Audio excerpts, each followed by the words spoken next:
Well, the results are in. 82,055 pounds of food items. That's how much Central Louisiana schools collected for this year's KLB Christmas Cheer Food Drive. In Avoyelles Parish, Lafargue Elementary and Bunkie High School each brought in the most. The parish recorded 10,580 pounds of food. In Grant Parish, the highest totals went to South Grant Elementary, Grant Junior High, and Georgetown High School. Parish-wide, students donated a total of 12,017 pounds of food.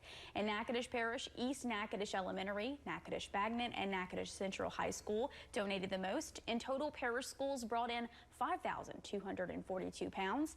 In Rapides Parish, Phoenix Magnet Elementary, Pineville Junior High, and Tioga High School brought in the most for their parish, recording 31,208 pounds of food donations.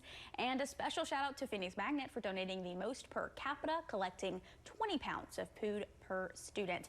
And Vernon Parish, West Leesville Elementary, Leesville Junior High, and Rose Pine High School donated the most. Parish-wide, Vernon recorded 28,008 pounds of food for the drive. $8,000 in prize money from the Tunica Biloxi tribe will be going to these schools for their efforts this year in helping to bring a little Christmas cheer to the food bank of Central Louisiana. Thank you to all of those students.